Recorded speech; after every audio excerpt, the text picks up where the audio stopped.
What up, it's Chris from LaserLemming.com, and today I'm going to do the review you've all been waiting for. You've been asking me again and again and again to do this review. So today I'm going to review The Order 1886, the graphics, specifically the reflections in this game.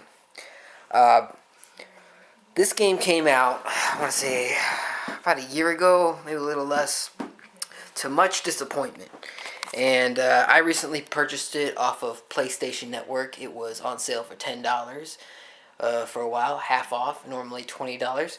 And I got it for $9 because, Sony had this 10% off code they were giving out.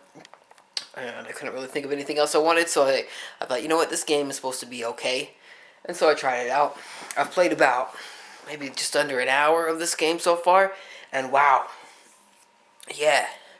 It's definitely a game, and it's definitely a game that wants to be a movie, like really bad. They even put like this film grain all over the graphics, and when I initially watched videos of the game, I thought, wow, these graphics are really impressive.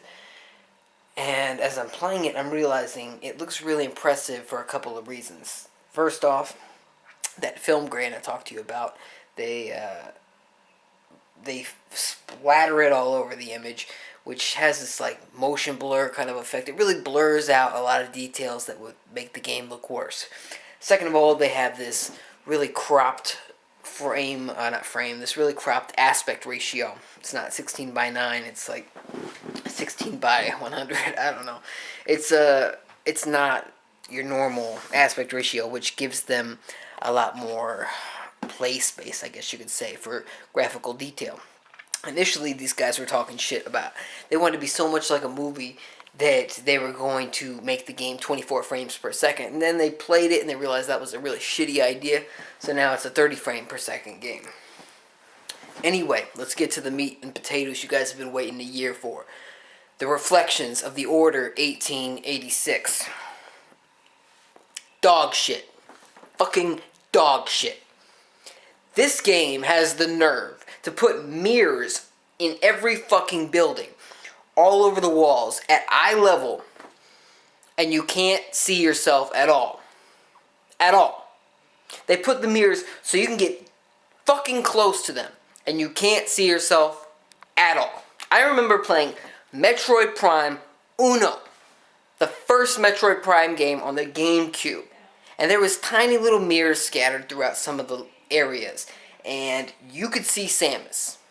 Now, granted, it wasn't a great reflection of Samus. It was a first-person game, and, the model's probably moving kind of still, but you could see Samus. In this game, PlayStation 4, 2 generations after that, still does not want to give you reflections. Yet they go out of their way to show you a mirror.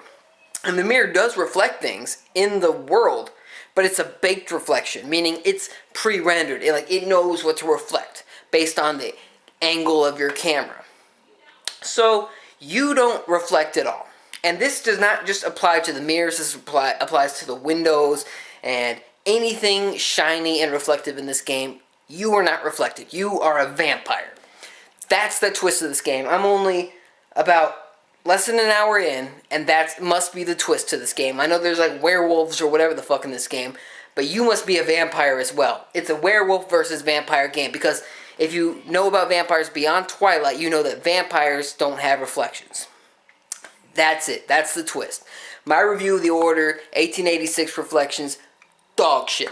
Subscribe for more if you haven't already. Thank you very much for watching. I'll see you next time.